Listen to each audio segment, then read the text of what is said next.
All right, just sitting here. I'm Joe Murray on a Wednesday. I think it's Wednesday. I can't keep track of the days anymore. I know that Monday's wrestling, Tuesdays is Dark Side of the Ring, Wednesdays is more wrestling. There's no football on Thursday, and then Friday. I guess every day feels like the weekend. So in this quarantine, but we are now in episode 18 of Just Sitting Here. My guest today is Michael Hurley. We'll bring him in just a minute. But a lot to get into today. I watched the 03 ALCS last night. I watched the Drew Bledsoe E60 last night. So I have a ton of thoughts on that. And the Dark Side of the Ring, which I think is a great documentary series if you're a big wrestling fan. Something that you might want to check out going forward here. And you can use the chat feature to join the show today if you guys want to chat in on anything that we're discussing. And you can find Just Sitting Here on Spotify, YouTube, and iTunes. So there's a ton of places you can go to watch the show and listen to it after as well. So let's bring in my guest today. He is from CBS Sports Boston. The last time I seen Michael Hurley, we interviewed Michael Rappaport. This was around Christmas time. It was somewhat of a treat. Everyone got mad, though. Everyone was mad at us. Everybody was mad.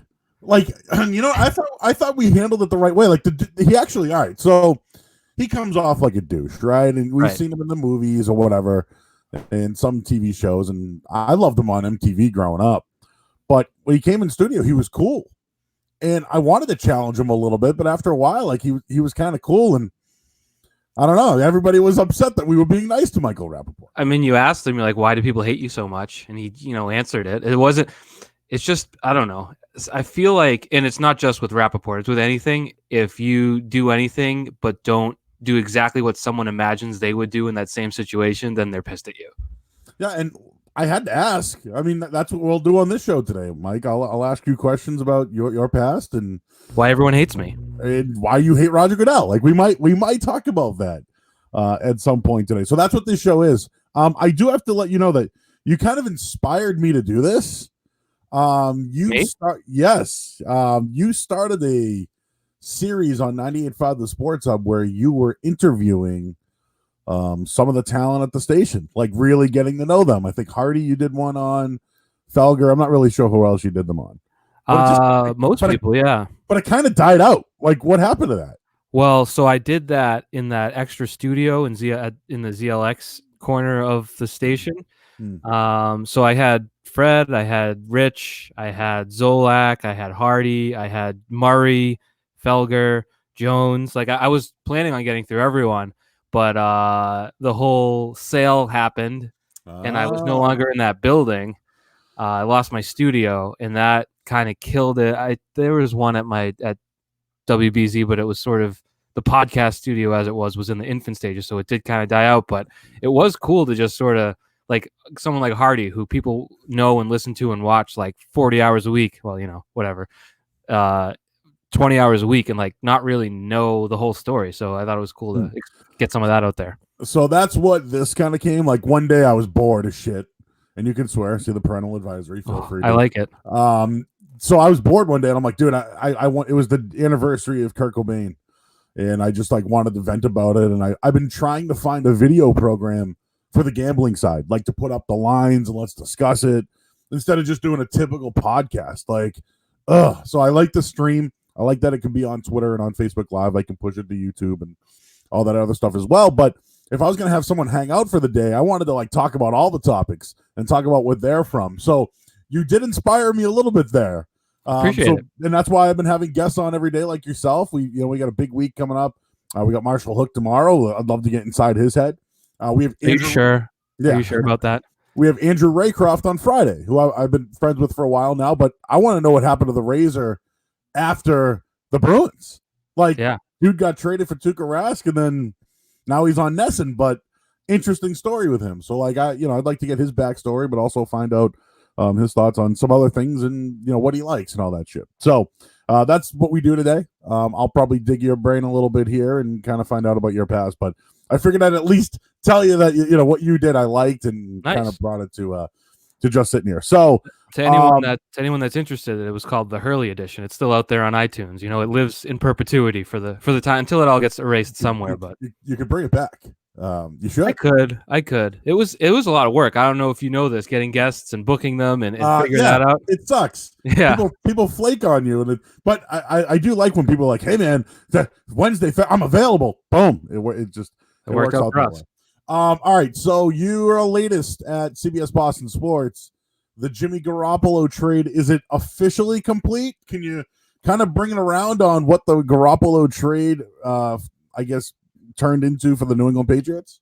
Yeah, I mean, not off the top of my head because it's that complicated, but I think it is complete. It's like it requires philosophical levels, and there's room for different approaches because they had one pick from it that they turned into 2 picks, that then they turned into 3 picks, but traded with other picks. So it's like sort of only partially involved when you get to X. You know what I'm saying? Like 1 pick became 2, then got traded with something else, then got traded with something else. So it's very thinly connected, but eventually the tree branches have all sprung their sprouts. So, I mean, the only thing that can change it now is if they trade Stidham, Joanne Williams, someone else. I mean, probably won't be trading those players. So I think you're comfortable with it now. So Jarrett Stidham essentially is part of the Jimmy Garoppolo trade.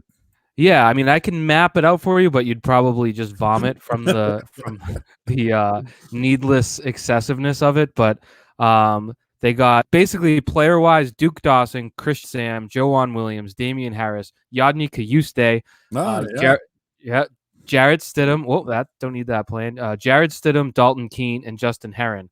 But it's not like 1 for 1 because obviously they traded away way more than Jimmy Garoppolo to get that. But Jimmy was the genesis of all those. It started here and turned into this whole tree. Dude, in on Dalton Keene, by the way. Rambo? I know people get like bored of draft talk or whatever. I love the draft. Some people don't think it's a sporting event. I had to battle that for a whole week last week. If you can bet on it, it's a damn sporting event, okay? But Dalton Keene, quickly, if you know a little bit about his background, kid was a quarterback and somewhat of a running back in high school. He played a dual position. And when he got to Virginia Tech, they were like, this kid's not a quarterback. They already had 2 in camp, and they like built up his body, but he comes out of the backfield. Like, I know he's an H-back, and you'll hear the Aaron Hernandez comparisons. Nope, that's not him. He's what you want Rex Burkhead to be. Like, you know, you want Burkhead to catch balls out of the backfield, to go into the slot or block from the back. Like, this guy can do it. So I think he's going to be a hit. But if you can get all those guys, you mentioned, Garoppolo, Harris, the running back. I mean, I think he's going to bounce back, I think, this year and at least make an impact. After, we've seen it with every running back. They all have that red shirt year. Mm-hmm. The Juice could still, could compete, and we'll see what happens. But I think they might. I think everyone's sort of out on Joanne Williams too, but it was like the defensive backfield was so stacked last year. I don't hold it against him that he couldn't beat out McCourty, Chung, in the cornerbacks. Like, it was sort of the odd man out, but not. But I'm willing to say that he has some opportunity though, just with the size. Yeah, and I don't care about his arrest. Like whatever. People are trying to bring that one up. That doesn't bother me. So the Duggar pick, I didn't have it at all. I know Christian Arcand we had on yesterday. It was one of the guys that he suggested. I actually think he could be a linebacker. And I know they look at him as a safety or a Patrick Chung replacement, but I don't know what they're doing on defense. Like, we can all sit there and say, yeah, they might do this. Like, even Joanne Williams could be a safety for all we know. Like, he could be the guy that they actually envision there. But what were your thoughts on the NFL draft overall? And were you surprised the Patriots didn't take a quarterback? Not really, because you heard a lot. I knew that they weren't going to go up and get Burrow or Tua. Those were sort of out of the picture. Herbert, I guess I expected to last a little bit longer than 6. I think he went. But at that point, I don't know, for everything I heard about Jordan Love this year, it's like, they're not going to take the guy who led the country in interceptions. Like, I know there's a lot more to it, and the offense changed and everything, but Bill Belichick is not going to take a quarterback who led the country in interceptions. And then after Love, I didn't prepare this, so I apologize, but there was no quarterback taken for a long stretch, if I'm not mistaken. Yeah, Jalen Hurts was the next. So it's like the gap from the first round to beyond that, I guess it wasn't that surprising, but I don't know. I guess, could they have found someone as good or better than Stidham? It's probably, but at that point, I guess you're just spinning the wheels and you have to actually pick someone. So I guess they're gonna ride it with Stidham, but I don't know. A mid-round pick, last year compared to this year, I don't know that there's much of a difference. Well, other fourth-round picks have certainly made a contribution or a start. I mean, Dak Prescott's probably, one of the closest to do it. Minshew was a late pick. He's going to start this year. So hopefully. I do think that these quarterbacks can play right away, though. And I still think I like Stidham.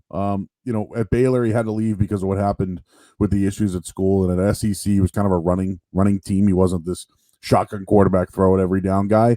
I like it. I just didn't like that pick six he threw. It blew my cover against the Jets last year. So he's going to have to make that up for me.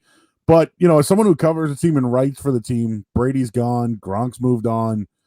Like, what are your storylines besides the quarterback going forward? Like, what are some things that that interest you, even if there is a season, if it's pushed back? Like, there's a ton of questions right there. But besides the quarterback, what are some things you're looking towards the Patriots this year?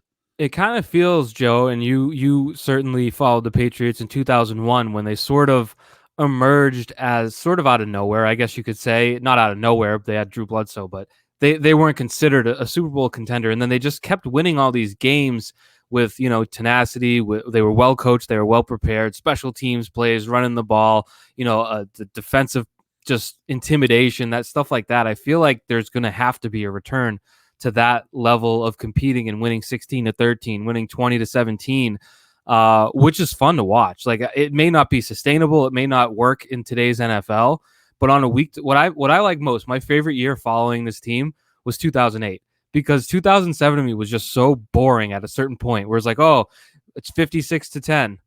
Sweet. That's very exciting. It was like, yeah, it's great to see this greatness, but at a certain point, the games weren't competitive. In 08, every single week, it was like, who knows what's going to happen? They could lose by 40, they could win by 40, and anything in between is on the table. So I personally like that. I think it'll be a compelling story. I can't say that it's going to lead to any AFC Championship games or Super Bowls, but I think there's still, as long as Bill Belichick is here, there'll always be a fascinating team. It's just going to be very, very different. Just looking at the AFC East, I asked Will Brinson this the other day we had on the podcast. If you had to rank the top quarterbacks in the AFC East, how would you rank them? It's a great question. Because I hate Josh Allen. I really do. I think he's garbage. But also, he wasn't that bad last year. Like, maybe he could prove me wrong. Maybe he is what he is, which is, elusive. He can run. He's got a cannon. Maybe if he can just work on like a 10-yard out and like a 10-yard comeback, which seems possible. Like, he does throw pretty well generally. Maybe he can get that down. I would put him in the driver's seat for it, but I really don't know Tua's game enough I've watched Alabama, obviously, but I don't watch it. I haven't watched it in that prism of how he's going to work in the NFL. But I've been wondering, like, there's been a lefty quarterback in the NFL in 5 years? Like, Tebow was the last one that actually played. So it's weird to me, like, did the NFL phase it out? Is it a coincidence? So I'll be interested to see how that plays out, because we haven't seen a lefty quarterback, and it was Tebow for a year and a half he really had. Yeah. I'm trying to think, who's the offensive coordinator for the Cowboys? He Kellen Moore. Kellen Moore. He was a lefty. But I guess the boring answer is probably Darnold. But do you love Darnold? They improved towards the end of the year last year. Darnold probably is the best passer in the conference, in the AFC East. Probably, but I mean, I don't know. I guess last year was weird with the mono. The team was kind of a mess. I don't know that Adam Gase is a great coach. I don't think Adam Gase is as great as a coach as he thinks he is. So I don't know. We'll see. But I guess Tua is the most exciting injection into the AFC East. I don't know that it'll actually pan out though. But you notice I didn't mention any Patriots. you didn't give me an order either. Like, all right, I'll give you mine. I think it's Darnold. I think it's Fitzpatrick. Boring. I think it's Tua. I think it's Stidham, and then it's Josh Allen, and then Jake Fromm. Okay, so you're more down on Allen than I am. I would say, to answer your question a different way, I think the Bills are AFC East favorites. I think the Bills will win 12, 11 games this year. Like they lost. They went 10-6 last year, and they lost 2 games to the Patriots, one by 7 points, one by 6 points. close games. I think Sean McDermott pooped his pants when the Patriots went up there in September, October, whenever that was. He was a better coach by the end of the year. That game in Week 16 in Gillette was it was like an instant classic. We forget it now because the season ended and so poorly, but that was a great game. I think they were right there with the Patriots, and now the Patriots lost some of their best defensive players. They lost their quarterback. I like the Bills this year. So I have this one thing when it comes to like betting in general. Everybody loved the Bears last year, right? What happened to them? They sucked. Everybody is going to be on Buffalo this year. You're right. I can't wait for like Stephon Diggs to like really have it out, with Josh Allen one day. I still think Jake Fromm, and this isn't a hot take, I still think Jake Fromm could be the quarterback at some point in the Josh Allen era. Really? Yeah. He's more. He can hit the 10-yard out. He's just a better accurate quarterback. He's just he's just a more accurate quarterback, but he's got small hands and nobody liked his arm strength, even though all these other guys went before him. And I watched Jake Fromm. I know the arm strength isn't there, but there's a lot of pieces on that Buffalo team. Like they put a lot of money into it. And if Allen can't get it right, I think Fromm can, because he's had that ability around him, just like Joe Burrow did this year for LSU. I think the LSU offense had better talent than what the Patriots were throwing out there last year. I'm sure that's not the worst case. I mean, how many people got drafted from LSU in the first two rounds? Thaddeus Moss was the tight end. He didn't even get drafted. So yeah, I will say though, I can see that happening too, because I'm obviously not emotionally, financially invested in the Bills in any way. Yet when I watch Josh Allen, sometimes I get furious. Just like, buddy, complete the pass. Like, can you just please throw it? Like, you're an NFL quarterback and you can't throw it 10 yards. It's infuriating. So I could see a coach being like, you know what? Fromm can hit that pass. He can't throw it 80 yards down the field, but we don't need to do that. So maybe you're right. Maybe we'll find out. But yeah, you said 12 wins. I still think I have the Patriots winning the AFC East. I still have it. I think that defense is still good. With Gilmore on the outside, they still have those safeties, J.C. Jackson, Jonathan Jones. They're probably going to get some help up front at some point. I think and again, is there a surprise cut? Because every year there's always some sort of surprise cut, like Hightower, right? That would shock me. I don't think they're good enough to endure the surprise cut this year. That's usually when they're like stacked, when they're going to win 12, 13 games no matter what, when they have Brady to cover up any sort of weaknesses or holes in the roster. I don't know that they can sit around and like cut Hightower this year or I don't even know who would qualify. Like, I mean, Bill Belichick would never cut Patrick Chung. That's like he's another Belichick son, so I don't see that one happening. But no, I don't think they're good enough to have that shocking shock value cut. Unless it's like, I guess the most shocking would be like Edelman. Are they going to cut Edelman? I don't think so. That's $6 million guy in the league, right? Yeah. I mean, Sanu's $6 million. You got a second round pick. Yeah, I don't think Edelman could get you that now, though. I didn't even look at the money, though. I'm sure they'd get hit with some money, too. So it has to make sense from that perspective, too. True. What about this Joe Thuney situation? Just looking at the offensive line, Dante Skonecki is moving on. I like Thuney. Do I think he should get that money? No. I like Shaq Mason, too. He's a better run blocker than he is a pass blocker. But like this Thuney thing, they could trade him. I don't think they will. But what do you think? I mean, that's a lot of money tied into two guards right there. Yeah, and I mean the franchise tag is offensive line, so that's why he gets hit with all that money, because it's tackle money, which no guard by just definition should be making tackle money. It's not the same position, obviously, but I guess if you are going to dedicate yourself to running the ball and having a sort of simplified offense, then having two great guards is important. But at $14 million for the left guard and whatever Shaq Mason is making, it's too much money at the guard position. So I kind of expected, I guess it's not expected, but the Cam Newton thing still makes sense to me. You trade Thuney because according to reports, there was 14 or 15 teams lined up to sign Thuney as a free agent during the combine. We heard that.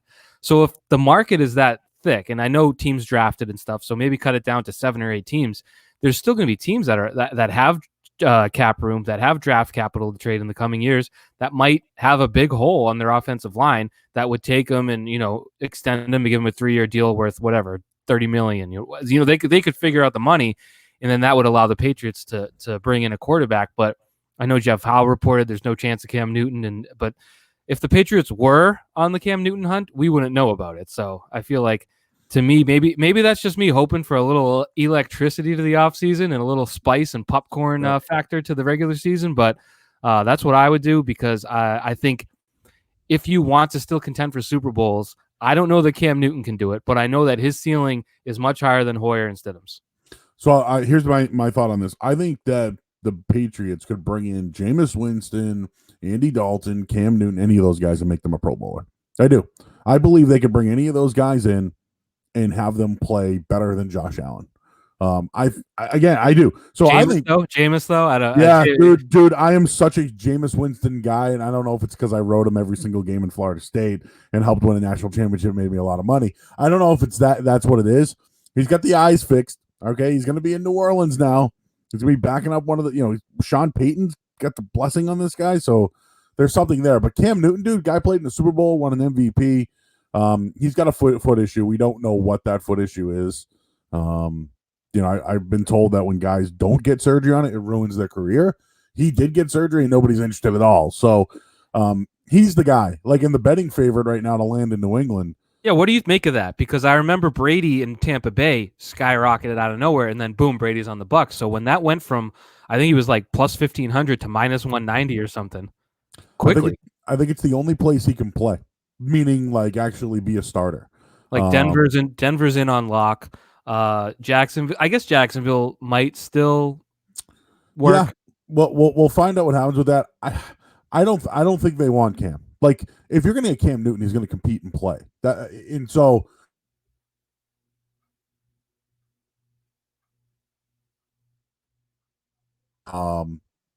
yeah, the more I think about it, this is some. Oh, the other thing that got brought up is the compensatory report picks.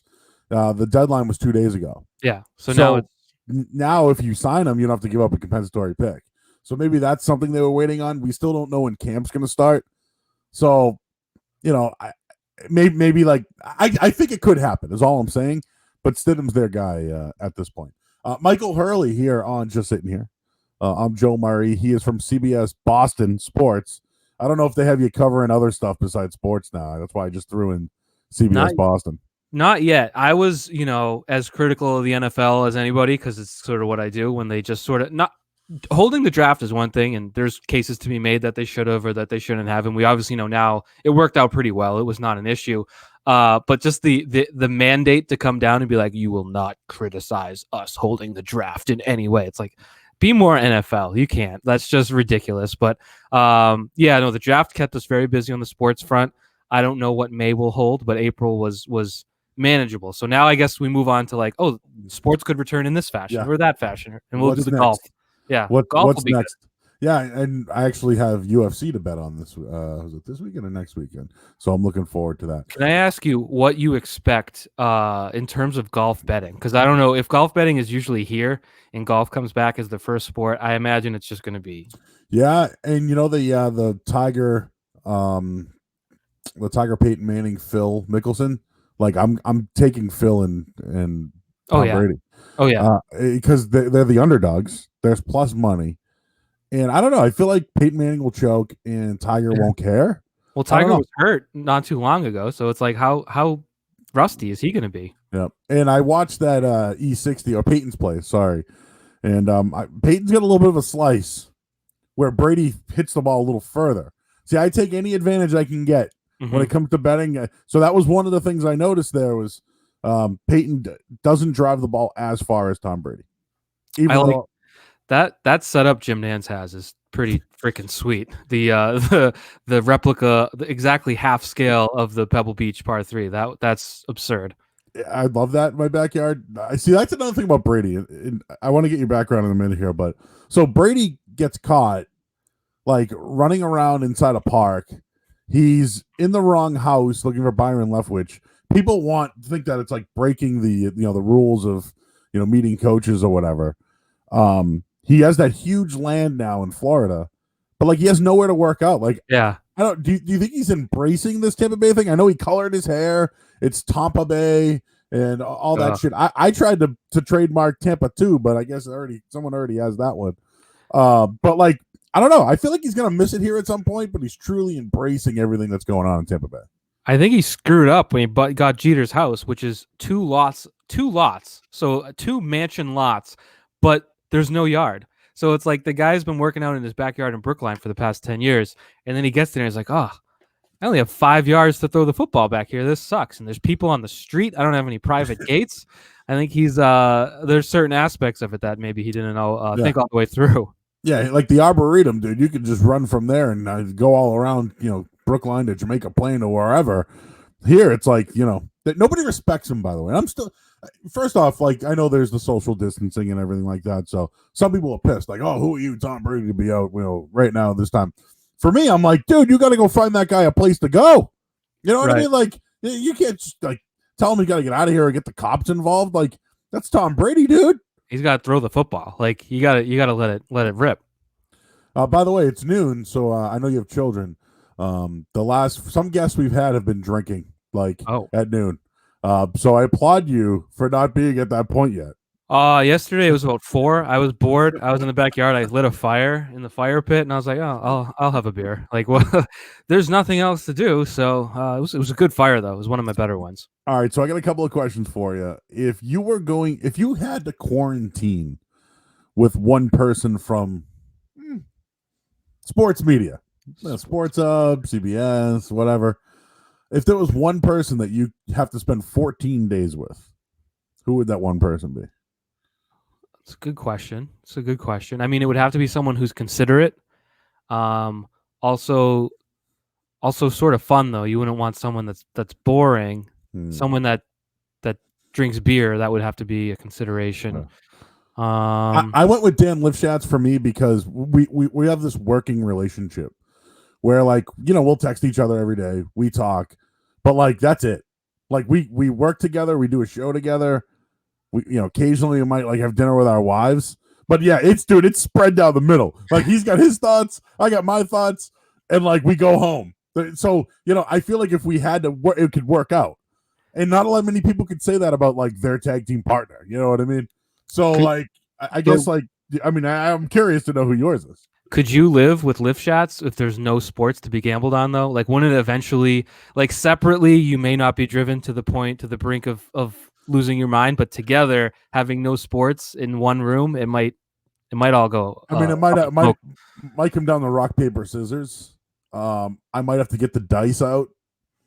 We could play a little domino if we had to. Yeah, we could play Monopoly for money.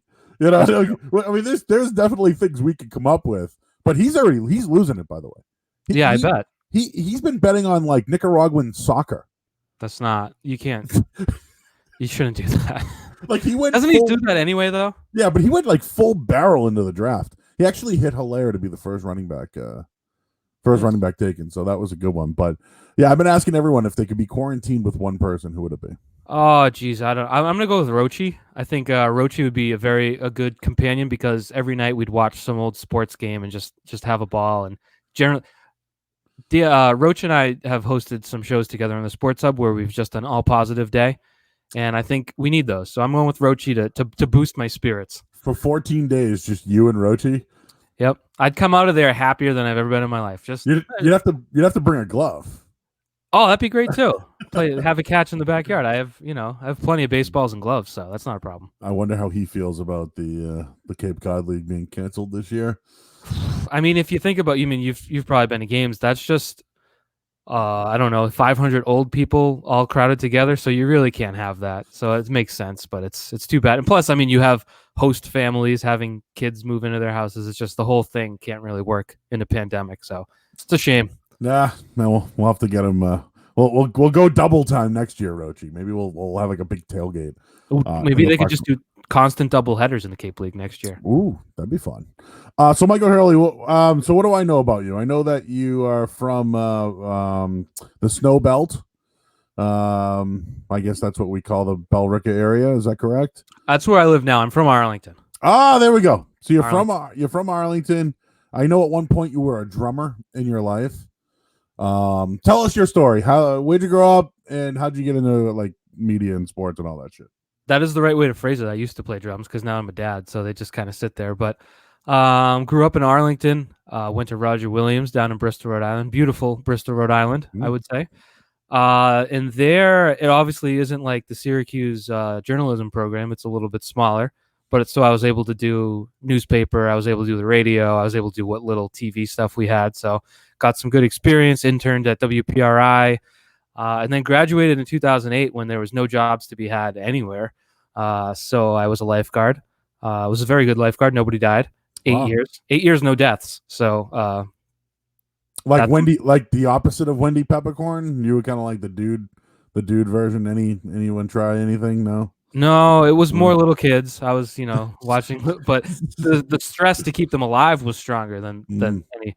So did that. Ended up covering like high school sports for local newspapers. I was covering Woburn High football. I was covering Littleton football, Reading soccer. One time I had to cover a field hockey game.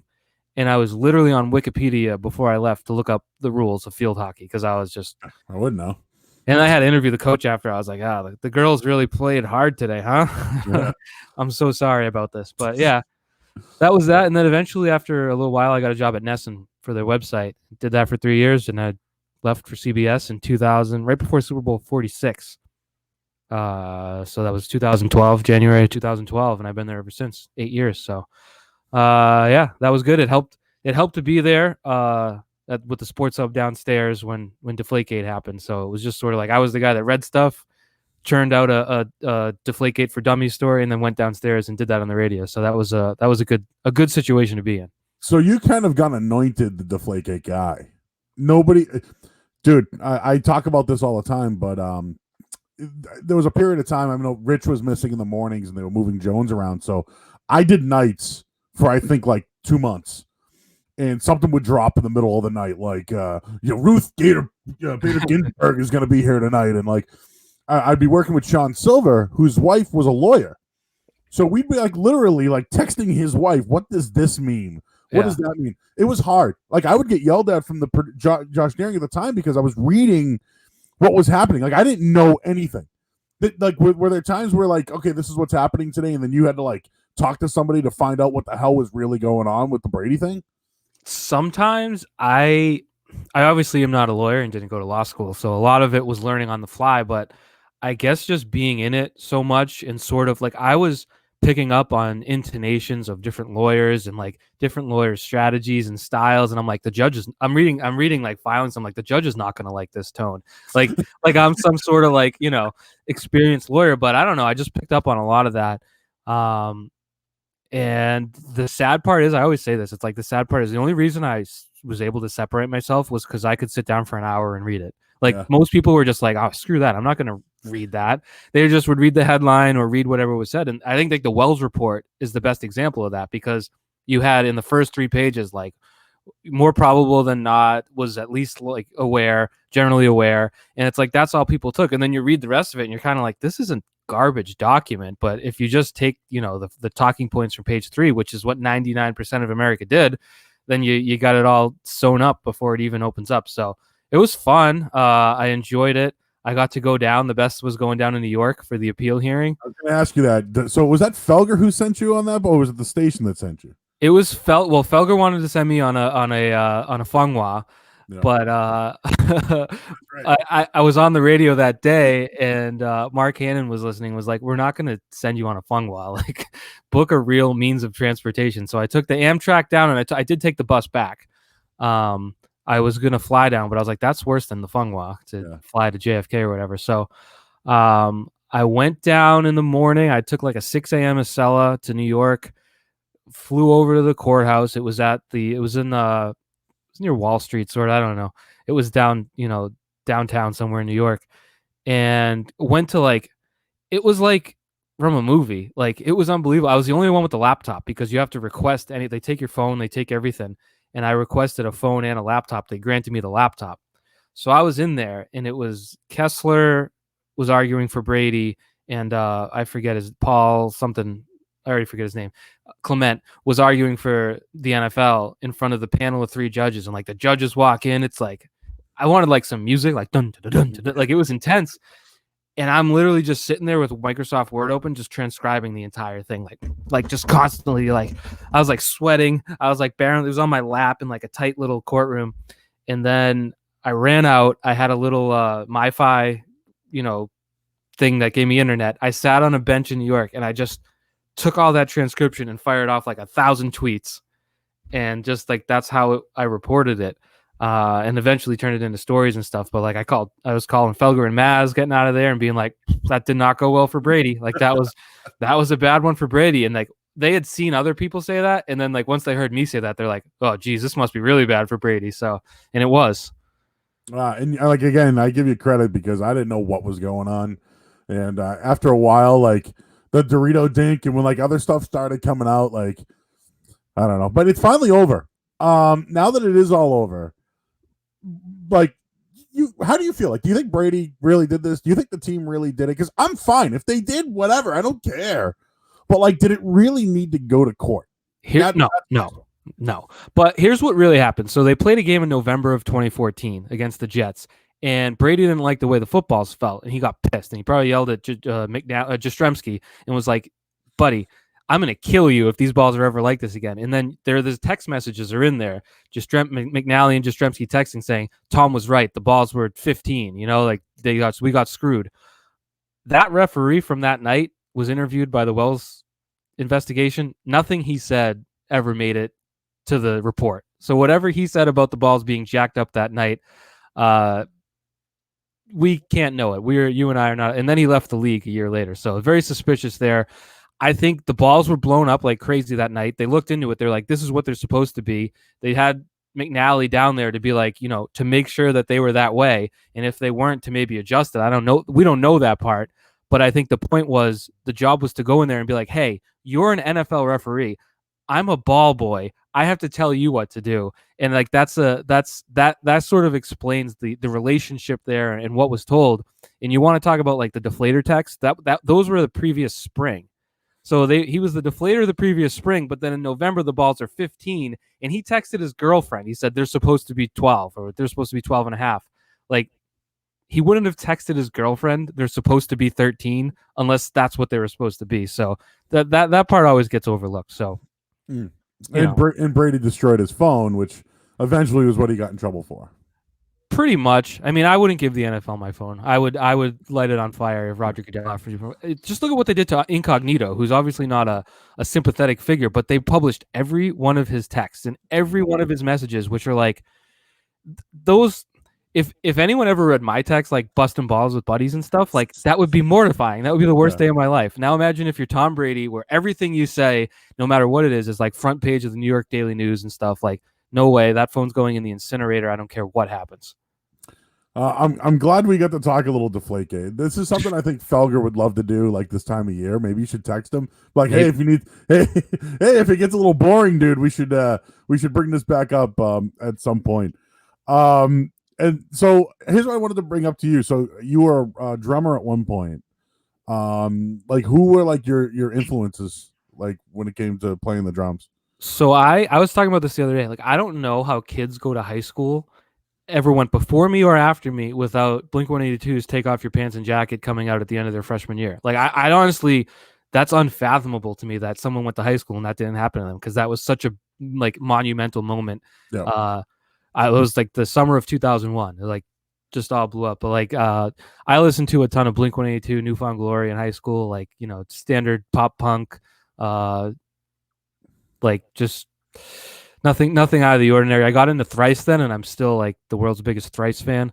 Whenever I mention Thrice, people go back to like 2003, but it's like, no, they've been pumping out great music ever since then. So those are probably the biggest influences that lasted. And I still listen to Blink-182, even though I'm not 15 anymore.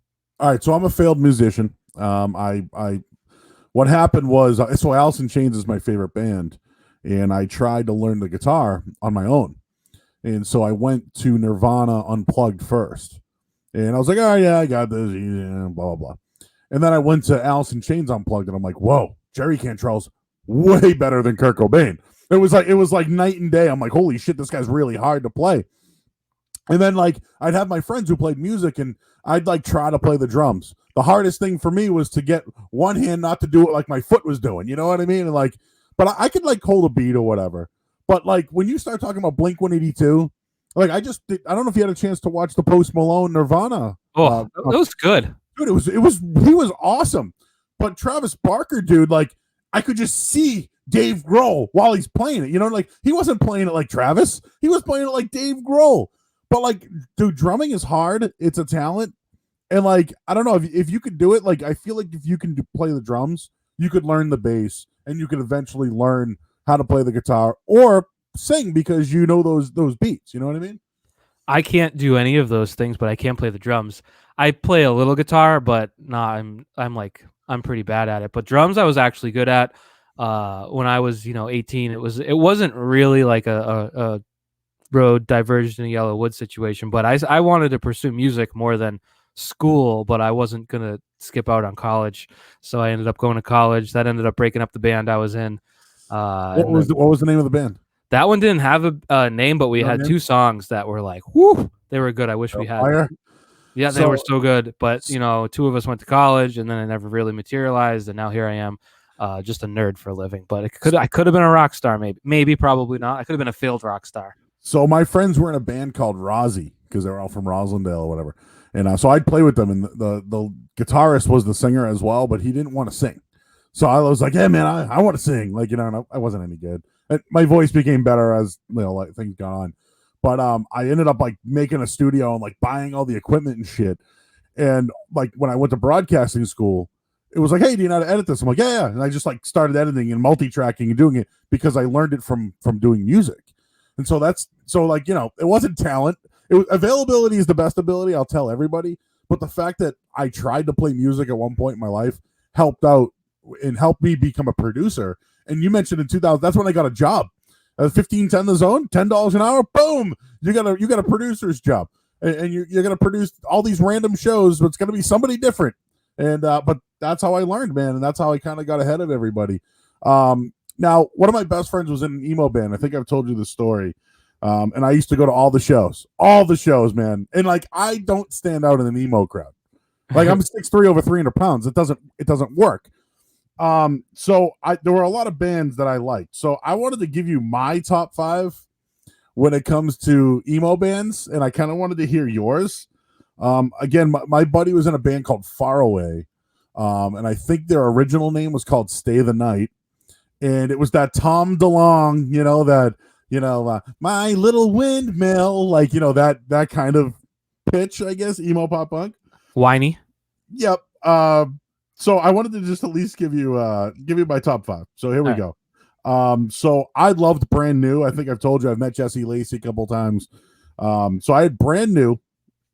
I really liked Dashboard Confessional. I don't care what anybody says. Chris Carrabba, very good. Newfound Dashboard. That's fine because that's like a thing. Like if you're in different strokes, exactly. Newfound Glory I liked because they did a lot of covers. They were on the radio. They were just they were likable guys. The Starting Line I really liked because I knew them. Like I went to their shows or whatever. And I'm gonna throw Jimmy Eat World in there, and I know that's kind of like mainstream or whatever, but like that's kind of like my top 5. But then there's like these other bands like Alkaline Trio and you mentioned Thrice was one of them. Saves the Day, Something Corporate. Like there were a bunch of those bands. So I guess I wanted to get like your top 5 emo band. Well, it's really tricky because it's a genre that really is undefined. Most bands that are considered emo don't like the tag. They don't like the word. They think it's like condescending or something like that. So I feel like it's sort of it's a wide spectrum, but I think my top one of all time would be Taking Back Sunday. I've loved them forever. I actually saw them last year. They did like a 20th anniversary tour, and it was fantastic. So they're still kings in my eyes. Brand New is up there, even though Jesse Lacey's downturn was pretty severe, and it kind of ruined that whole thing. But you can't deny what they did for so long. Newfound Glory was huge. Actually, my AAM screen name back in high school, a Newfound Hurley. So, great screen name. Oh, yeah, that's a good one, man. I was proud of that one. My other one was Some Hurley 1, but it wasn't the same. I had friends that were in a band called Boink because they wanted to be like Blink. You know what I mean? It's not bad. Who else? I would say, just for one album, My Chemical Romance, 3 Cheers for Sweet Revenge is probably one of the best albums I've ever experienced in my life. I sometimes turn that on and just play the drums, and it's like my cardio. It's just constantly like, it's just intense. So that's a top one. I guess more modern. I really liked Paramore. Yep. They were basically Newfound Glory with a young female singer, which is basically Newfound Glory. Um, so yeah, I think that rounds out a solid. I'd take that top 5 up against anyone's. Okay. Real quick, were you like into any other music? Because like for me, I loved grunge, and I'm actually going to do an episode of Just Sitting Here one day about butt rock. Oh yeah, because like emo took over, man. Like, and the way I explain it is, like 98. It was kind of like the end of like the hip hop era, Biggie and all that stuff. It kind of was like ending, and then there was this like, here comes the boy bands. Here comes like the Three Doors Down, the Creeds. Everclear was still big, but like 2000 kind of switched over to like Linkin Park. Eminem kind of was starting to come through a little bit, and then it was like, what's going on in music? And I think that's when emo actually, like, MTV2 came out, right? And they started playing emo music. So I was like, what is this shit? Like, at one point I was like, oh, what is this? But then like the Blink 182 takeover, like if you think about it, they're huge trailblazers, Blink 182. And I know Tom DeLonge sucks in the UFOs and all that stuff, whatever. Well, he's been vindicated. He has been vindicated by the government, for that matter. But what happened in 2000? Like I know there were bands like Chevelle. Like remember like these bands, Saliva, vomit. Oh god, Nickelback, POD is another one. Andrew WK. But like, what happened? I think emo really did take off because of Blink 182. Yeah, I mean, and I think the pinnacle of like popular punk rock was Green Day's American Idiot in 2004. Like, yeah, that was literally, you could scan through the radio and whatever song was the single at the time, whether it was American Idiot or Holiday or Boulevard of Broken Dreams or Wake Me Up When September Ends, like they had a year and a half of singles from that one album, and you could scan through the radio and it would be on 3 stations at the same time. Like, it was, I would say that was probably the peak of what all that moved to. But it really is like the influence. I grew up in the 90s. I think you grew up in the 90s as well. I was talking to my brother yesterday because I was listening to REM, and I'm like, why was I like an 8-year-old kid listening to this music? And it's like, because it was on MTV. Yeah. And it's like, there's nothing like that now. I don't think that like is just such a cultural influence where it's like you have an 8-year-old listening to Michael Stipe ramble on about whatever, because that's what's on and that's what you sort of get into. So I think that was probably like the turn of the century was probably the end of that powerful influence on an entire generation of music listeners. Yeah, I can't wait for the butt rock, because I've been thinking about it. Like, remember Lit, and like can we forget about the things when I was drunk? And then it was like, I'm not sick but I'm not well. Like there were so many bad bands in the 2000s, and we ate it up. I was listening, Korn came on Sirius the other day, and I'm like, I liked Korn. I didn't love Korn, but like I liked like Freak on a Leash or whatever. And like it came on, I'm like, what the hell were we like? What is this? Like, why was this a thing? I think it's the weed. I'm not sure. Like that was because I was thinking about it. I used to play Mario. Okay, I'm going down a rabbit hole. But I used to play Mario Kart, and my buddy had those. Remember the stars on the ceiling that would like light up when like the dark was like you turn the lights off and they glow up. So I remember like playing like Mario Kart, being in my buddy's basement. But that Korn album you're talking about, it didn't start until song number 13. So like you would put the album in and hit start, and it would just be dead, silence. And then all of a sudden you'd hear it like it kick in, and the lights are out, the stars are going, and like I don't know, who knows what you're doing during those days. But that's what it reminds me of, like Freak on a Leash or Something Takes a Part of Me or like whatever. But yeah, man, like I can't wait to do that, because like we ate all that shit up. Like Three Doors Down, like I know they were good in the hit, but like, what was I doing, man? You gotta see if Rich will join you for that, because Rich created what I consider still, that show's been on for what, 10, 12, 15 years. Yeah. The best bit they ever did was Guess That Butt Rock. And so they would have people call in and they would play a clip, like a 10-second clip from a song, and you'd have to say whether it was Creed, Hinder, Daughtry, and like you could not tell. They all sounded the exact same. It was unbelievable. It was. I remember where I was listening to that in the car, being like this, just dying laughing. I should connect with him, and I'm trying to get them on the show, but Fred, I don't know what he does after 10 o'clock because he's home. So like, what does he do? Does he go to bed? Does he open a drink? Like, what's he do? You know what I Saved by mean? the Bell live streams. A lot of Exactly. those. Exactly. It's funny though. Like, remember Hoobastank? Oh yeah, they were Crawling in the Dark is on my high school senior year team highlight tape. So Incubus was big, right? In the '99. Like, I wouldn't call them a butt rock band, but Hoobastank was a ripoff of Incubus, like hardcore. Well, and then their biggest hit was like the sappy love song, Yeah. like The Reason. I found a Yeah. reason for me. Oh, Made them good money, I'm sure, but garbage. vomit. We ate that shit up. It was so bad. Oh, and I was a Fuel fan. Like, I really liked Fuel. Shimmer's a good song. That's all I know. That whole album, though, like their next album, you probably know the song "Hemorrhage." Oh yeah, that's a great song. Blade out in my hands. Like, they had a good run, but I love that stuff. It's interesting too, because like I'll sit here and be like, "That's a great song," but like the difference between that and all the garbage ones is like infinite. It's a tiny little amount, but it matters. Exactly. All right, I'm sorry, we got off on a tangent there, but I love like music from that day, and that's how I got into sports radio, because I'm like, oh, music sucks now. Like, shit, I'm not gonna make it. I'm gonna sound like everybody else, or I can't. I can't do emo. You know what I mean? Like, I could pull up Tom DeLonge if you really needed me to. I bet you could. I bet you could be a good frontman now. I bet you have way more confidence now that you could actually grab the mic. But like, if you put me like in front of like I'm not a perfect person. Like, I don't know if I could rip that out right. Like, it wouldn't work. This wouldn't work for that. You never know. You never know. All right, let's get back to sports. So we found more about Michael Hurley here. I want to just knock out a couple of Patriots things, and then I get some good stuff for you. James Devlin retires. I put him up there with Sam Gash as one of the best blocking backs in Patriots history. Yeah, I've said this when he retired, and I kind of joked before, like, 14, Jimmy Devlin healthy, Super Bowl. 15 injured, no Super Bowl. 16 healthy, Super Bowl. 17 healthy, Super Bowl. 18 healthy, Super Bowl. 19 injured, don't make the Super Bowl. And I kind of joked like he's the linchpin, but he really is important. And you saw it last year. A team that rode the running game to the Super Bowl a year before just was collapsed. And that wasn't just him. That was Gronkowski. That was Allen. That was Trent Brown. There's a lot to it.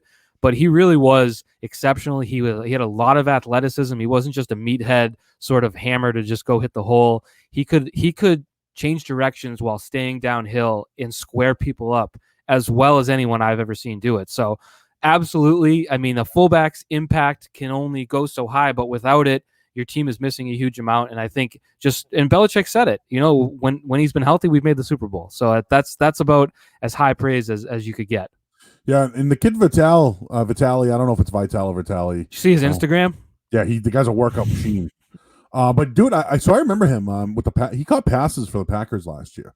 Okay. So I think he might be able to at least to help Stidham a little bit as another guy, maybe option out of the backfield. But it bothers me that Sony Michel can't run without a fullback. And that's why I think Damian Harris. So if you remember about Harris, I heard something in camp that Ivan Fears doesn't like how he dances. And I guess in one of the preseason games, he broke one for like 30 yards, and they sat him on the bench, and we never saw him again. It's because he doesn't hit the hole he dances. He doesn't need a fullback. Sony Michel needs one. I think he bounces back this year. I really do. But like, to me, I just don't understand how running backs can't perform well without that fullback. I don't know that Michel needs a fullback because he's had some good runs. There's one that stands out. They took over at the 4-yard line after Gilmore's interception against the Rams. It was 2nd and 9, and he broke a 33-yard run just, without a fullback. It was a spread set. So I just think, he needs any running back needs blocking, and they had no blocking last year. Their line stunk. The left tackle position was a problem. They lost their tight ends. I think, I know you can't replace Rob Gronkowski. You just can't. You can replace Dwayne Allen, and they didn't even do that. So yeah. I think Michel is capable. He needs a cohesive offensive line in front of him if they go. But I think that the fullback will certainly help. I think it would help anybody. I still can't believe they didn't punch it in on the goal line against the Titans. That would have been the difference. That play from Rashaan Evans to literally sort of like sweep along the line, leap over the line, tackle in one motion. I was sitting in the press box, like just angled above that, just like, oh my God. Like that I don't know. There's certain moments of athleticism in these games that I think we take for granted sometimes, and that was certainly one, but that was just one play. You had a few more chances to punch it in, but All right, come out another Patriot stuff. What do you think of the new uniforms? No, not for me. Not for. I mean, the color rush are whatever. Like they're not offensive, but they're not really progressive or anything. And the white ones just look terrible. I think the thick red stripes on the shoulders of the white ones just look goofy. I think there was a missed opportunity there. I get they want to look different every 20 years. That's a fair thing to do, but that's not. It's like not different enough. And the white ones look. I wouldn't have minded bringing back of the tie law mid-90s. Those are sweet, and that's not just nostalgia talking. I think those have aged better. I think they look better now than they did then. The aged white looks so good with the 3D numbers. Like those are sweet, dude. I saw a guy in the pro shop with a Scooter Magruder 27 throwback, and I wanted to buy it off him. Like I was like, hey, is that triple X? What do you got there? But yeah, that one it still holds its weight. Finally, today, actually, I should probably look it up while we're on the air. They're coming up with their all decade team, and I'll try to do that while we're talking right now. But the Patriots Hall of Fame, they have until the 8th, so next Friday to select a finalist. Parcells, Seymour, Vrabel. Who do you think it will be? I've sort of not appreciated Seymour, I guess, as much as other people. Like, there's people that want him in the Pro Football Hall of Fame, and I'm kind of like, I don't know. He was massive and he was very good at his job, but I never saw him in that Hall of Fame level. But I guess he would be the highest talent there. I know Parcells is a controversy. Parcells should probably be in, but it shouldn't come down to a vote. You know, like things like that should just, like, he's a part of the history. He brought them from A to B. Like, maybe it's overstated how bad they were before he came. Maybe it's understated, but obviously it ended poorly. But like, Parcells should be in there in some way. I think when it comes down to a vote, people are going to vote for players that won Super Bowls before the coach who left them immediately after a Super Bowl. You know what I mean? Yeah. Yeah, I think they should just literally let Parcells in. Like, just right. But I'd do Seymour just for the simple fact that he was a finalist. And to your point, like, I don't think Vrabel would have been able to do, the things he did without a guy like Richard Seymour. And I don't think I don't know. I mean, do you think he's the best defensive lineman they've had? I know Wilfork was great.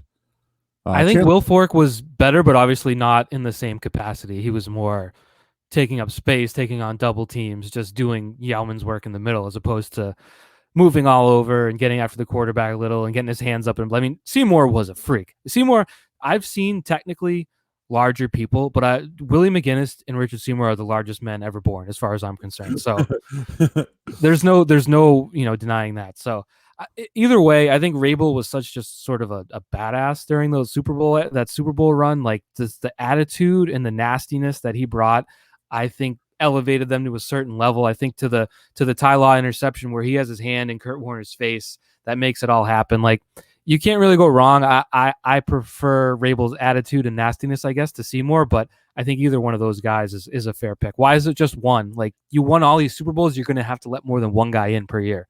It's true. I agree with that take. The all-decade team comes out at 2:00, so it seems easy. Like, it seems like a piece of cake putting that team together. Well, let's do it. We got Brady, Gostkowski, Devlin, right? Gronk. Gronk's your tight end. Edelman. Yep. So I think it's 3 wide receivers, and I'll pull it up. I got it in front of me here. But like, if you had 2 running backs, who would they be? Mine would probably be Blunt and White. Definitely White. Blunt, I liked more than, the Sports Hub liked. I think he got a bad rap for just being a guy. He was better than a guy. Touchdowns he had, like, that span of the touchdowns those are very important. And you're right. You're right about that. He was good. He wasn't, Walter Payton, but he was better than Antoine Smith. Like, he was a good runner. Though randomly, he was very bad at 3rd and 1 and 4th and 1. I don't understand that one at all for a guy like that. But he was a home run hitter, man. Like, you give him the ball, and sometimes he'd break one 60, 70 yards. He'll get criticized because it's like, oh, he ran for 40 yards in the 4th quarter. It's like, because he broke that defense down. He broke their will. So he was a great contributor to some Super Bowl. Did he win 1 Super Bowl? He wasn't on. No, he won in 16 too. He fumbled in the Super Bowl 51. So, that's right, he did. Yeah. I guess Blunt and White's a good pick. Lewis wasn't here long enough. Yeah, Vereen, I don't know. He had that great Super Bowl. No, I don't think he ever was like James White. I think Blunt contributed more over the course of that time. So I'd go Welker, Edelman, and who's your 3rd receiver? I suppose that's a tricky one right there. Oh, man. Deion Branch wasn't back long enough for that. He had a couple years. You had the Dobson year. That was a real problem. Like the Dobson. Hogan? I don't know. Hogan had some heights, but no. Amendola. Oh yeah, Amendola. I mean, like the big game performances you saw last year. Like you needed someone who could get 15 yards on 3rd and 14, and like Amendola was always that guy. Good point there. And then the tackles, I'd probably go Solder Volmer or Solder Cannon. I don't know. Yeah, it's a coin flip for Cannon and Volmer, I guess. Yeah, Andrews at center and guards. I'd probably. I mean, is Logan Mankins, was he here still or? Yeah, he was here until they traded him in 14. So yeah, I would still put him in. Yeah, I'd put him in there, and whoever. If you want to put Shaq Mason in there or someone else, I'm fine with that. Who cares? No one cares about the guards. Yeah. Defensively though, Chandler Jones, Trey Flowers, Vince Wilfork. Pretty good. Pretty good. Hightower, Mayo, linebackers, maybe Nikovic. Yeah, maybe. Yeah. I don't know how many you get in there. 3? So I got or 4. Yeah, 4 linebackers. If you had a 4th, maybe Van Noy or Collins. Coin flip, I guess. It's. But I mean, the point is, I think you got to lean on the Super Bowl wins. Like Mankins is an exception because he was an exceptional badass. But for the most part, guys that won multiple Super Bowls get on your all-decade team. So like corners, you'd go Gilmore, Butler. Yeah, I know Revis's 2014 was like the peak, but it was 1 year. You can't make the all-decade team for a year. And then McCourty and Chung. Yeah, not a lot. They've been doing it for so long. Harmon is the only one that's actually played safety for them during that time. So easy. We just did it. We don't need a committee. We don't need meetings. We don't need to vote. Like whatever. It's fine. Done. This is it's over with. Commissioners in sports. I want to get your take on this. I know you have a thing for Goodell. I have a thing about Manfred. I think he sucks. Yeah. And if you've ever watched Screwball. Oh man. Oh. So like we're doing a lot of rankings today. But if I had to rank the commissioners in sports, it's Silver number 1 for sure. And I don't know why, dude. But like, is Gary Bettman really like next? That's tough to even fathom. It's still, I mean, in terms of what? In terms of like getting things done, Goodell would be number 2. Yeah. But he can't handle a situation. Like if something bad happens or if something comes across his desk, he never handles it right. Ever. Credibility, it would...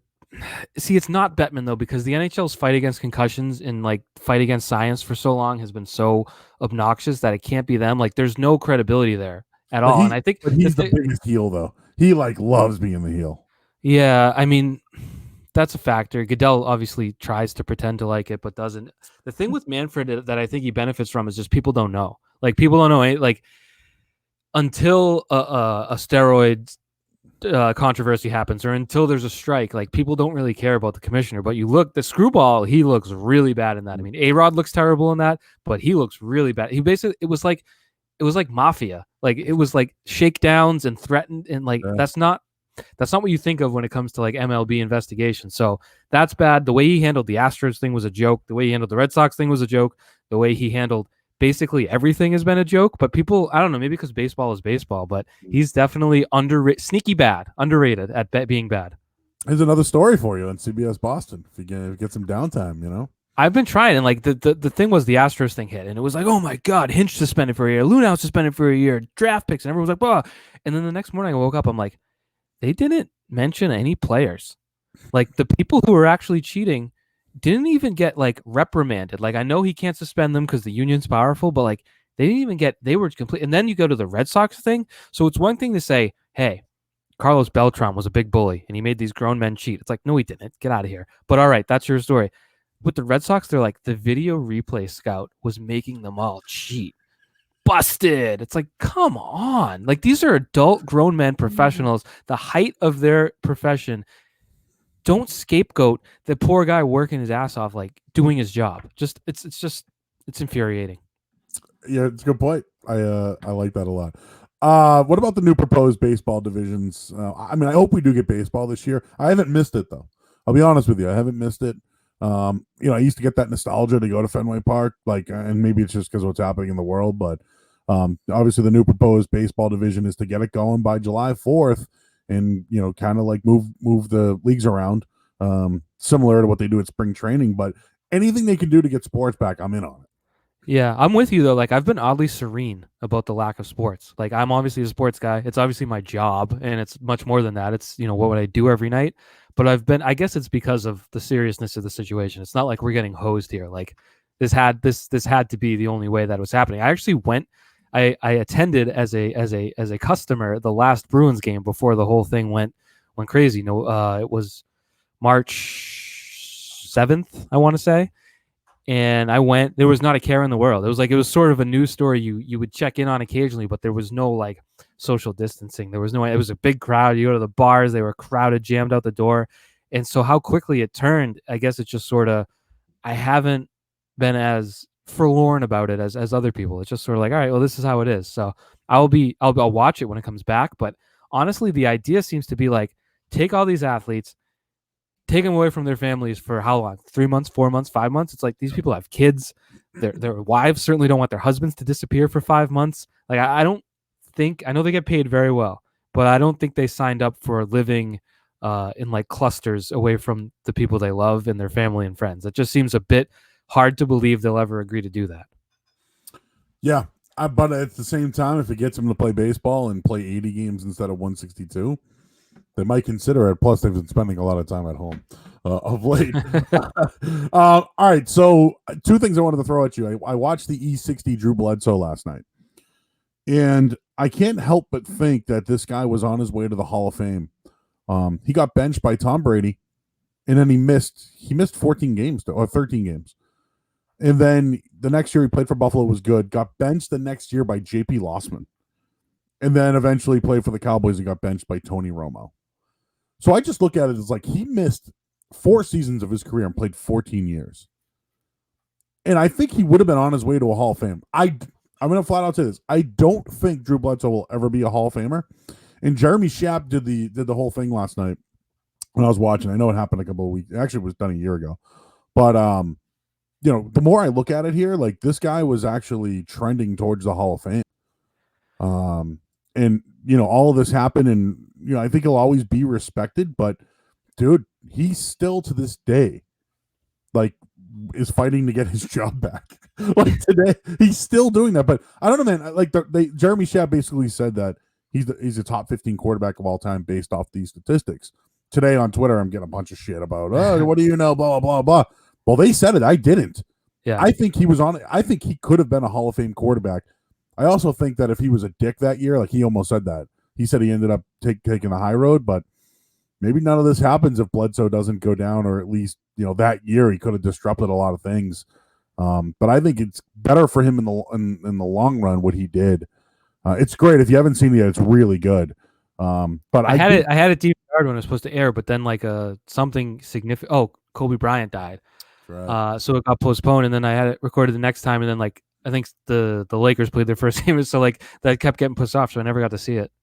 It's so, yeah, and I have Xfinity, so I just hit my remote and I go, hey, Drew Bledsoe, and then I hit record whenever it's on, because you actually like can't watch it. You gotta like find when it's on. Right. But dude, it's really good, and it goes back to like those times, and he's not bitter about Brady, but I don't know. Are there other quarterbacks you can think of, or just players in general that were going to be Hall of Famers and then it dropped off? Nomar.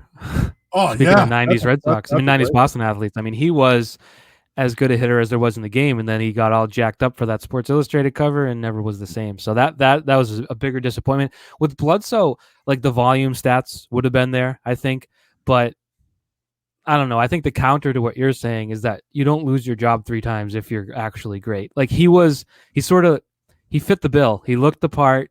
He could deliver certain throws that made you like, all right, this is the guy. But over the course of time, I don't know that he would have ever won a Super Bowl. And that's the biggest thing. Like I have problems with the Pro Football Hall of Fame standards for quarterbacks. Like I understand Joe Namath is in there because of his impact on the game. Like he won the Super Bowl. It was massive. It was New York. He was what he was. But I mean, his stats absolutely suck. But guys like Kurt Warner, Dan Fouts. Kurt Warner lost his job to Trent Green. He lost his job to Matt Leinart. He lost his job to Eli Manning, and he's in the Hall of Fame. So I think the counter to what you're saying is just Super Bowl. Like he won a Super Bowl. Like, and that's it. He made another one. lost it. He made another one late in his career, lost it. But he won that Super Bowl. He really had 3, maybe 4 top seasons. I know he won a couple MVPs, but that is sort of that can depend on what other people are doing. Like his MVP season wasn't great. He led the league in touchdowns, I think, once. And Kurt Warner's in there. So I think had Bledsoe started and won a Super Bowl, I know he won in 2001, and continued playing, he probably would have had that chance. But he never got it. I guess if he beat the Packers, that would have been enough. True. And Desmond Howard was the difference in that one because they came back. It was a close game. They tied. They were down 6 points, and then Desmond Howard came back and scored that touchdown. Can we get back to Kurt Warner losing his job to Matt Leinart and being in the Hall of Fame? Yes. Like, what's the point? Like, a great guy. I have nothing against Kurt Warner. I like him. But like, what's the difference between what Warner did with big numbers to what Bledsoe did with big numbers? Right. I mean, and who had more talent? I mean, that was the most talented offensive team ever assembled. I think Joe Murray could have done okay as the quarterback of that team. I don't know. Decent. 6'3", 300. I don't know. They wouldn't know what to do with you. I mean, I got the arm, but I don't know if I, Yeah. if I had the pocket presence like that. But I don't know. Warner, I think, was just. It was during a time when the game was changing, and I think he evolved. Where I don't think Bledsoe evolved with the game, and I think that was the difference between the two of them. He also he loved throwing picks. He loved staring down the field, patting, just going to the running back behind the line of scrimmage and losing 5 yards. So there was a lot there. But now I wonder what's going to happen in the Hall of Fame going forward because, like, Matt Stafford is a guy who has. You look at his stats. Numbers. Yep. And it's like he's not a Hall of Famer. He's like barely a Pro Bowler, and that's I don't know what's going to happen. Eli Manning must be a lock, right? He will because his name is Manning and he won 2 Super Bowls. Like that argument to me is such a waste of time because it's like he doesn't deserve it statistically, but like that doesn't matter. Like his name is Manning. He won 2 Super Bowls, 2 very high profile Super Bowls, one of which ended an undefeated run. Like it's just going to happen. So people should probably just accept it. Do you think Bledsoe is better than Romo? Romo's better than he gets credit for. Romo gets remembered for like the late pick and the back-breaking mistake or missing a field, the whole dropping. Yeah, I mean, and all that's true. I'm not saying he was a great winner, but like Romo was much better than we remember him for. Was he better than Bledsoe? I'm gonna say no. He was too unpredictable. I guess I would take the pocket statue over the sort of unpredictable. Yeah, whatever you want to call them, but I mean, they're comparable, I guess, in terms of who I would want running my team, which would be neither. Okay. All right. So the Jordan documentary, how's that? You enjoying that? It's good. I realized, the first episode I thought was very boring. I was like, all right, let's get going. I got to do 10 hours of this. But then I realized that it's basically trying to just be an all-encompassing chronicling of that era and that team and that year. So it's educational more than it is entertaining. Obviously, the Rodman episode being an exception, that was pretty entertaining. But I think in that, I've come to really appreciate it that way, where I was a kid. I regret that I was just too young to fully appreciate Jordan. Like, I watched him win, but he was just sort of like, oh, Jordan won again. You don't appreciate it when you're a kid because that's all you know. Yep. So I've enjoyed learning things that I didn't necessarily know. All right, I didn't look at these chats here, but Hurley, I missed your podcast. Hell yeah, me too. CM McMeekin. I wish it still existed. I think he's playing the bass. Oh, have a catch? That's Field of Dreams. I say play catch, but if Rochi's coming over, we're having a catch. We're having a catch.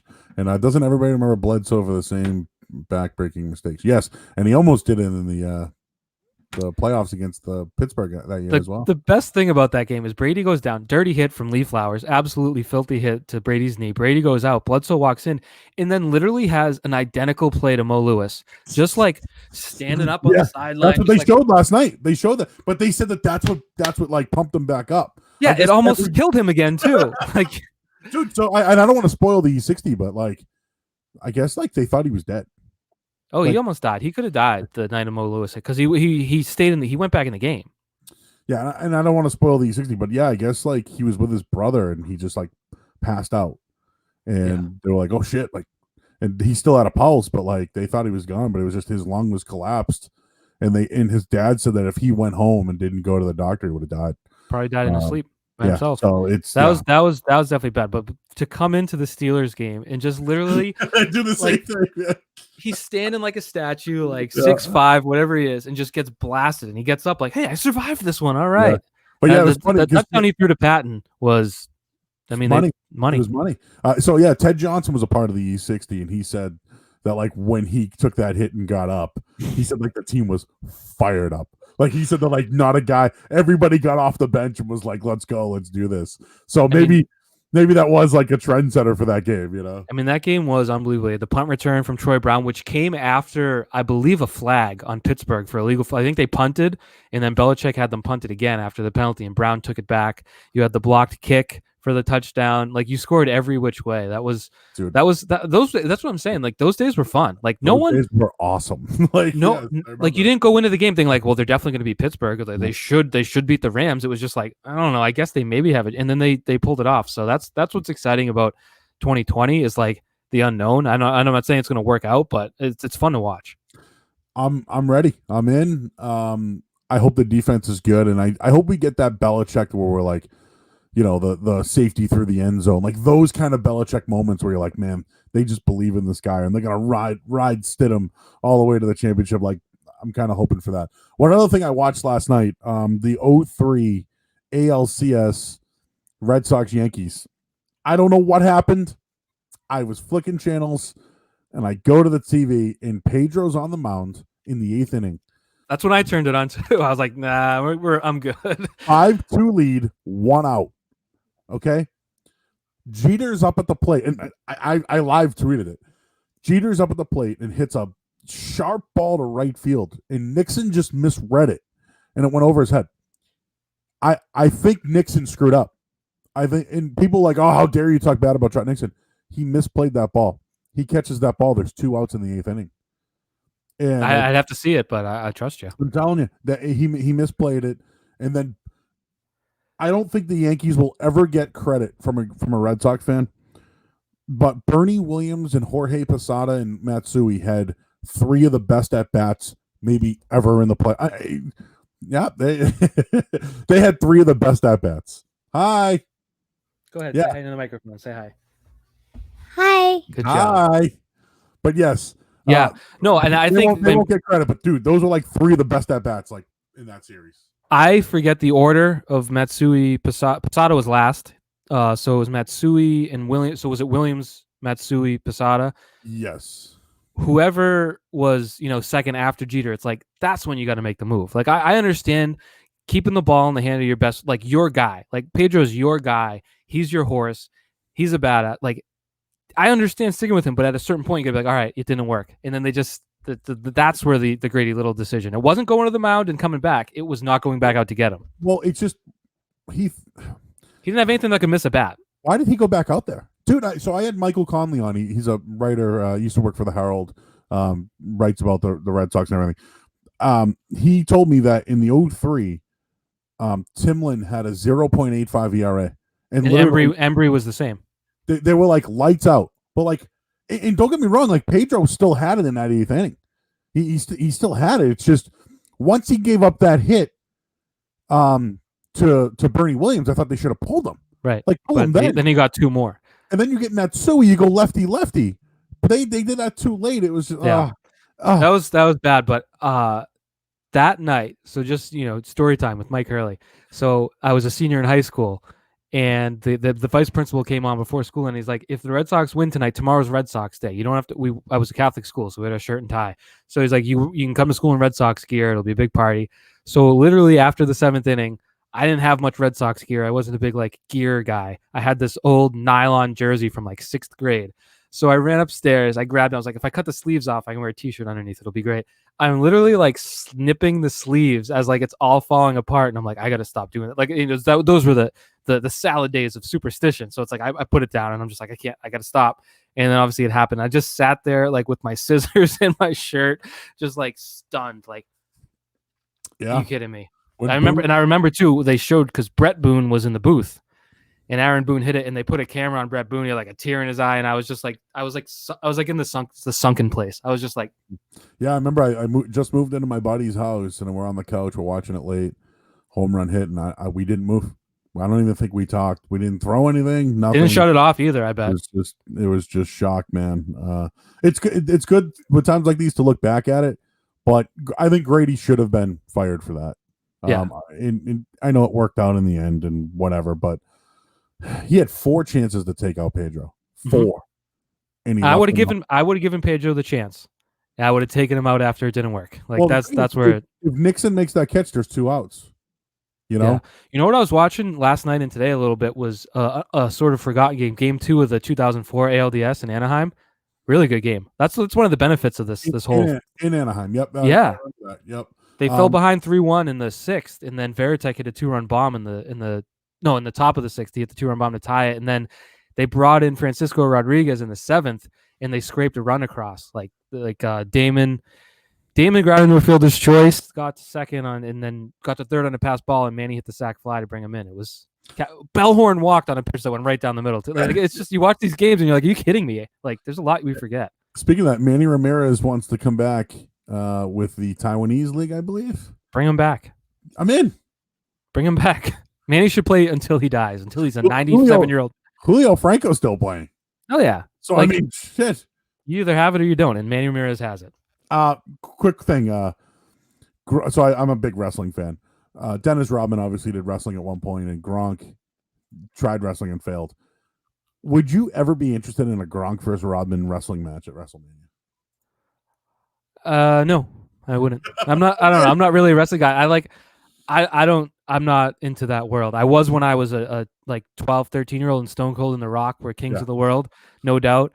So I'm not saying I'm fully, unaware, but it just I would say I moved on a while ago, and I flip it on sometimes because everyone's always tweeting about it, and it's not gripping me. It doesn't grip me. Yeah, maybe people will be interested in a porn between the two of them, but that's another story for another day. All right, I'm gonna get you out of here. Let's have some fun quickly. I do musings. We already did the Post Malone thing. The UFOs. Any thoughts on that? Because it's been validated, man. Like, I do believe. I'm not one of these crazy guys because we do Area 985 sometimes at night. But I believe there has to be other form in this world. So, like, what's going on up there? Because if the Navy people or the Air Force people don't know what's going on up there, then, like, what the hell are we really watching? And then is it because of the pandemic? Are they here like, oh, shit, where is everybody?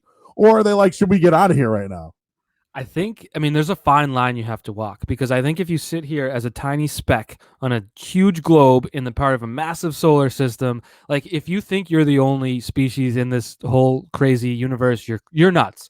But when you talk about it to a certain level, you sound even more nuts than people who would deny it. So it's like, it's a very, like, if you ever listen to Tom DeLonge on Joe Rogan's podcast, Oh, yeah. He sounds like a crazy person, but it's like, so you gotta stay on the straight and narrow. But I think these videos were old, so you don't have to worry about them being here right now, unless this is the government warning us, like, these guys are probably coming back. So I don't know. I think there's definitely other creatures and life forms in the universe. I don't know that they'd be able to come down here. Maybe that's my naivete showing, but I think we're safe from them visiting. But maybe not. I don't know. I didn't think a virus could shut the whole world down for a few months, so maybe I'm wrong on that. The Boston summer concerts, that was going to be the best this year. Rage Against the Machine, Foo Fighters, Motley Crue, Green Day, Weezer, like Rammstein. It was gonna be off the hook, man, and like that's all over. Like I don't know. Like, would you go to a concert if let's say it came back in October, November?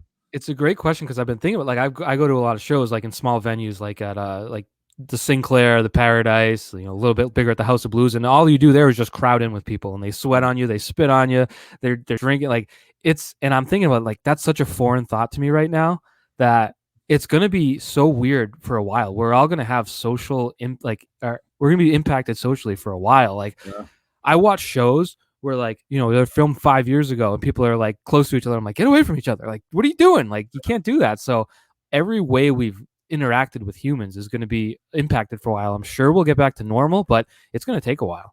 And poor Jay Cutler, right? So I actually heard this story last night. I was watching TMZ, of course. So they're getting a divorce, him and Kristen Cavallari or whatever. But she wants to get divorced, so he's making her pay for the divorce, even though she has more money. He has more money than her. Really? So they wanted she wants a divorce. He doesn't. She's paying for it. But, like, I don't know, dude. Like, I feel like he's kind of screwed up. He left the booth, went to the Dolphins, didn't work out, and I don't know, he's kind of always been a jerk. Yeah, I mean, like a likable jerk, sort of like the way that you like someone to be a jerk if you don't have to interact with them. You're like, oh, that's funny. But Have you followed their story? Because I read some either Twitter thread or I know they went away together. they fake quarantined, like they pretended they got stuck in like the Bahamas. So they were in the Bahamas on vacation, and then like they're like, oh, I guess we're stuck here, but it's like travel was still allowed, and like you could still go back home, and they were just like, oh, we're stuck here, and they stayed there for like a month and a half, and then I don't know, maybe they traveled home when they shouldn't have traveled home, but it seemed like a weird situation to be fake quarantined in the Bahamas. Like, oh shoot, we're stuck here. I guess we live here now. I don't feel bad for Jay Cutler. I think he'll be good in the booth. Maybe we'll see. He'll go to the booth, I'm sure. Yeah, and I know Drew Brees is going to be doing that at some point. NBC.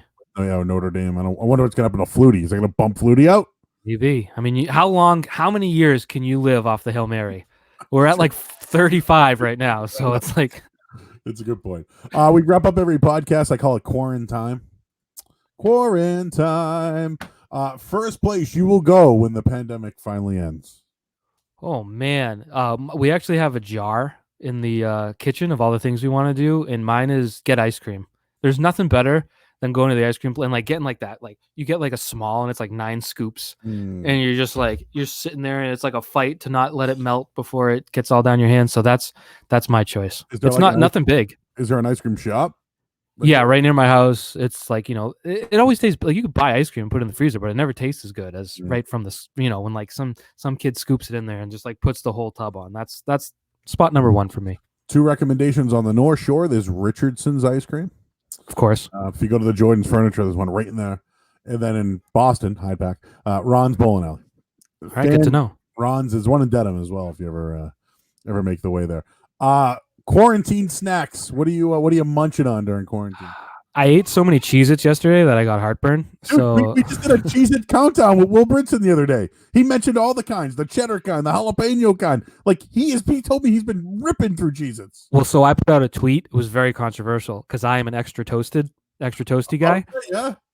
And that like there is no middle ground on that. You either hate me or love me for that. And then a lot of people were like, you got to try the snaps. These are the best ones, the Cheez-It snaps. So I got them. Trash, garbage. Throw those away. Don't even like take them, buy them, and then throw them away because no one should be eating those. If you cook, if you ever need breading, like let's say you don't have breadcrumbs or whatever. Oh yeah. Use Cheez-Its or Ritz crackers. My aunt did that with the Ritz before, like the buttery Ritz on like fish. So good. I'm starving right now. 2 more for you. Shows you're currently binging at the moment. So my wife and I started Curb Your Enthusiasm from the beginning, which has been fun because that was 20 years ago. It was like 2000 it came out. So those have been fun to watch. I'm watching Ozark, which I like. I don't love. I think it's a ridiculous show, but they do a really good job with it. I'm sure I've watched some other stuff. I mean, I did Tiger King, but that feels like it was like 3 years ago when Tiger King was big. So yeah, those are the ones at the moment. But geez, it's a struggle. I signed up for Disney Plus for my kids because it's like we've run out of content. Yeah. Try Schitt's Creek. I liked it. I watched the whole entire series. I thought it was pretty good and had a good ending, which most good shows don't have good endings.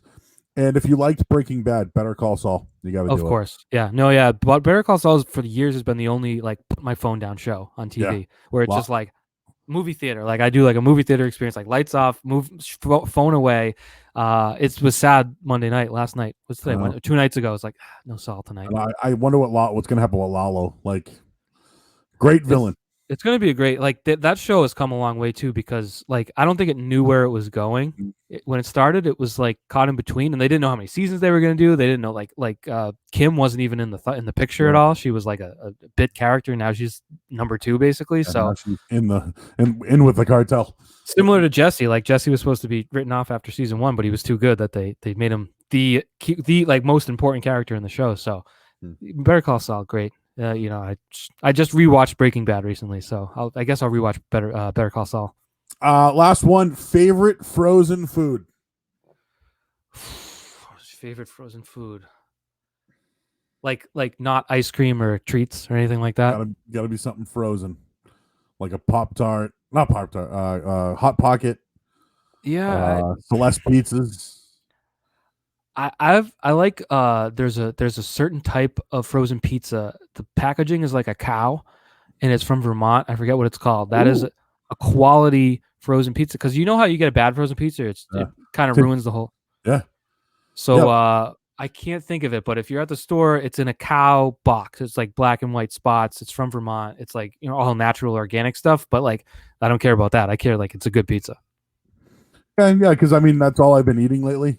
Is like whatever's frozen. The other day I had what was it? Brussels sprout, buttered Brussels sprouts, Frozen buttered Brussels sprouts. And if you ever get a chance, you got to try the buffalo Brussels sprouts. I'm in. Say no more. I'll be on the lookout. Very good if you get a chance. So I love Brussels sprouts. Yeah, underrated. We talk about 90s and MTV and stuff. Brussels sprouts had the worst PR agent in the 90s because it was like every show they're like, ew, Brussels sprouts. I had no idea how good they were. Hey, the name of your pizza that you're talking about is called half-baked frozen pizza. Sounds about right. Yeah, good stuff. I'm looking at it right now, and it looks very good. And there's nothing like a good flatbread if you ever, I like a good flatbread pizza every once in a while. So that's it, Michael Hurley. I wasted 90 minutes of your time, but hopefully, I mean, I don't know what else you're doing, but I had today off. I told you I had today off, so I have to watch the kids now. My wife has to get to work, so it's like, you know, this was my big day out. I put a shirt on with buttons, which is a rarity. So I had fun. I'm still wearing sweatpants, by the way. I did put jeans on last week because I had to leave. Actually, had to leave. You got jeans on? Jeans. There we go. Dungarees. Wow, he actually dressed up there. All right, he is Michael Hurley, CBS Boston Sports. Anything else you want to plug here, Mike, before we let you go? No, just keep on keeping on, everyone. We'll figure this out eventually. All right, emo pop punk, frozen food. We went all over the Patriots the log as well today. Mike, appreciate the time, man. Enjoy. Stay safe with the kids during quarantine, and I will hopefully see you around sometime soon. Thank you, sir. I appreciate it. You got it. He's up. Mike Hurley, CBS Boston Sports. I'm going to wrap up the show today. Tomorrow we got Marshall Hook. We should have some fun with him. And I don't know. I get some thoughts on the dark side of wrestling. And this weekend I'm doing a podcast with Sarge and Jay Stu when it comes to Money in the Bank for wrestling next week. So for everybody out there, appreciate your time today. This was fun.